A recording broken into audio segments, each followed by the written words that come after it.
Баршаңызға қайырлы күн достар, менің каналыма қош келдіңіздер. Сіздермен бірге Мөлдір.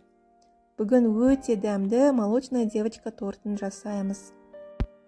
Бізге қажетті ингредиенттер бұл 2 жұмыртқа, сгущенка, сары май, міндетті түрде ерітілген болу қажет, қопсытқыш және де ұн қажет. Ең алдымен 2 жұмыртқамызға 500 грамм сгущенкамызды қосып араластырамыз. Мен венчиктің көмегімен араластырдым, миксердің көмегімен де араластыруға болады.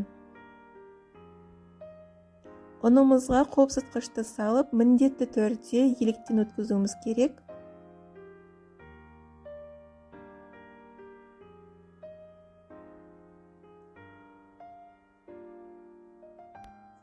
Массамызды біркелкі етіп араластырып шығамыз. Содан соң ерітілген сары майымызды қосып, тағы да араластырамыз.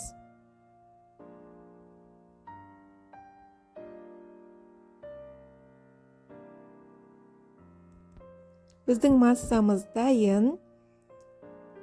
Формамызды алып, бетіне пергамент қағазын қойып, қысып аламыз. Яғни біз формасын шығарып аламыз. Менің формамның диаметрі 22. Егер де сіздерде форма болмаса, онда тәрелкені қойып, сызып алуға болады дөңгелетіп. Осындай форманың 6-ауын жасап аламыз. Бізде 6 корж болады. Әр коржға 3 ас қасықтан қамырымызды салып шығамыз. Менде турасынан 3 қасық кетті. Спатуланың көмегімен немесе қасықтың көмегімен біркелкі етіп жағып шығамыз.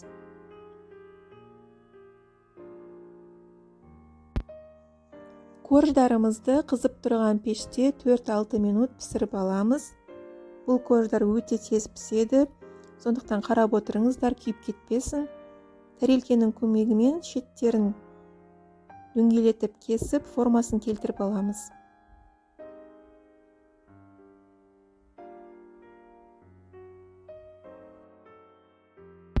Кремін дайындау үшін ең алдымен творожный сыр және қант ұнтағын араластырып, біркелкі болғанша миксерлеп аламыз.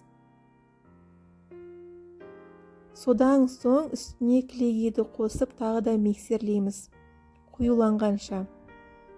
Біздің барлық ингредиенттер мұздай болу қажет. Сол кезде креміміз қою болып шығады. Міне қараңыздар, біздің корждарымыз қандай әдемі болып шықты, үлпілдек және де жұмсақ. Енді тортымызды әзірлейміз. Ең алдымен тәрелкеге кішкене кремді жағып, бірінші коржымызды саламыз, міндетті түрде аударып саламыз. Менде әр коржға 2,5 ас қасықтан крем кетті. Осылай біркелкі етіп, қасықтың көмегімен немесе спатуланың көмегімен жағып шығамыз.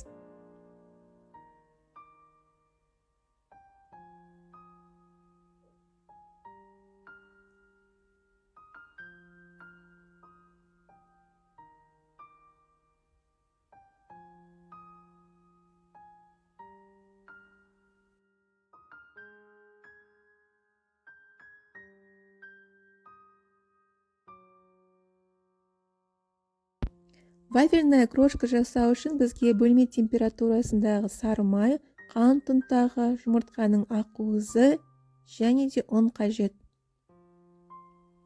Барлық ингредиенттерді бірінен соң бірі, яғни кезек-кезек салып, біркелкі болғанша миксерлеп аламыз.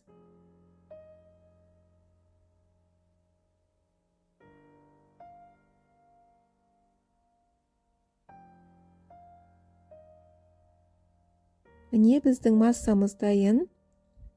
Осы массамызды пергамент қағазына немесе силикондық коврикке біркелкі етіп жұқартып жағып шығамыз. Міндетті түрде жұқартып жағуымыз қажет.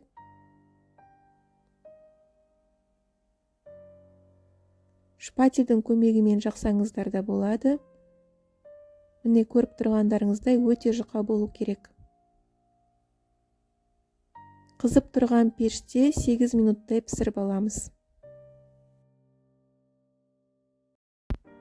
Мінекей қараңыздар, осылай әп-әдемі болып қызарып піседі. Мен негізі целлофанға салып, осылай сындырып бөліп саламын. Қатты ұнтақтаудың қажеті жоқ, осылай сындырсаңыздар болады. Енді тортымыздың оформлениесіне көшейік. Вафельная крошканы осылай жан-жағына жағып шығамыз.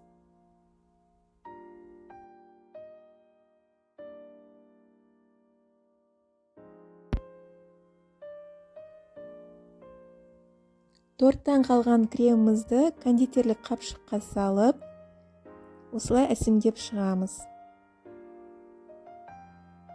Кез келген насадкамен жасауға болады, ол өз қалауларыңыз бойынша. Немесе жеміс жидектермен де оформление жасауға болады. Енді тортымызды кесіп көрейік. Өте жұмсақ кесіледі, өте нәзік торт. Міндетті түрде жасап көріңіздер, өкінбейсіздер. Үй-іштеріңізді қуантыңыздар. Сіздермен бірге болған Мөлдір. Сау болыңыздар.